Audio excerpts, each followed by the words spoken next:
பிள்ளைகளை பள்ளி நேரத்துல எல்லா பிள்ளைகளும் வரிசையா கொண்டு வெளியே நிப்பாட்டிச்சிருக்காங்க. பெண்கள் அரசு உயர்நிலை பள்ளியில் படிக்கக்கூடிய மாணவிகளை கொண்டு ரோட்ல நிப்பாட்டி அவருக்கு யாருக்கு சின்ன தத்தி உதயநிதி ஸ்டாலின் அவர்களுக்கு வரவேற்பு கொடுக்குறாங்க.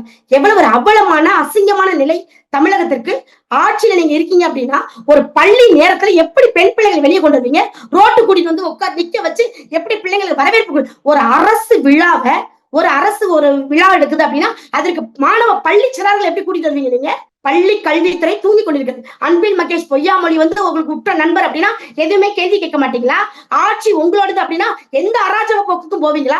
பெண் பிள்ளைகளை யாரை கேட்டு ரோட்டு கூட்டிட்டு வந்து கட்சி சார்பா நிக்க வச்சீங்க? கட்சி கொடி நிக்குது, எல்லா பெண் பிள்ளைகளும் வரிசையா நிக்கிறாங்க வரவேற்க. உங்களுக்கு பொதுமக்கள் இல்லையா? ஏன் இல்ல அப்படின்னா நீங்க எந்த விதமான நல்லதுமே மக்களுக்கு செய்யல. உங்க லட்சம் தெரிஞ்சுதான் யாரும் மக்கள் முன் வர மாட்டாங்க, வரவேற்பு கொடுக்க வரமாட்டேறாங்க.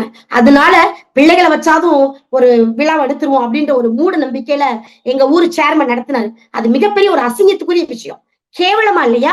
பெண் பிள்ளைகளை நம்ம அரசு பள்ளியில படிக்கக்கூடிய மாணவர்களை கொண்டு ரோட்ல நிப்பாட்டி இருக்கோமே, பிள்ளைகளை இந்த இடத்துக்கு கூட்டிட்டு வரலாமான்ற ஒரு சமயோஜித அறிவு கூட இல்லாம நடக்கக்கூடிய கேடுகட்ட அரசு திமுக அரசு. திமுக அரசு பள்ளி கல்வியில படிக்கக்கூடிய மாணவ செல்வங்களை வைத்து அரசியல் பண்ணுவது ஒரு கண்டனத்துக்குரிய ஒரு விஷயம்.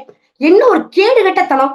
ஒரு திமுக அரசு நீங்க நடத்துறீங்க, கட்சி நடத்துறீங்க அப்படின்னா, அரசியல் நடத்துறீங்க அப்படின்னா உங்களால பொதுமக்களை வெகுஜன மக்களை கூட்டிக் கொண்டு அழைத்து கொண்டு வந்து உங்களால உங்களோட விஷயத்தை நடத்த முடியல, மக்கள் கிட்ட அணுக முடியல அப்படின்னா எவ்வளவு ஒரு கீழ்த்தரமான மட்டமான அரசியலை நீங்க செய்து கொண்டிருக்கீங்க.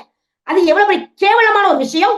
உங்களுக்காக ஒரு மகளிர் கூட முன்னுக்கு வந்து நாங்க வர்றோம் அப்படின்னு ஒரு சந்தோஷம், முதல்வர் வராரா அப்படின்னு குதுகுலிக்க வரல அப்படின்னா நீங்க எதுவுமே மக்கள் கிட்ட செய்யல, கடைக்கோடி தொண்டனுக்கும் உங்கள் திட்டங்கள் போய் சேரல அப்படின்னு அர்த்தம்.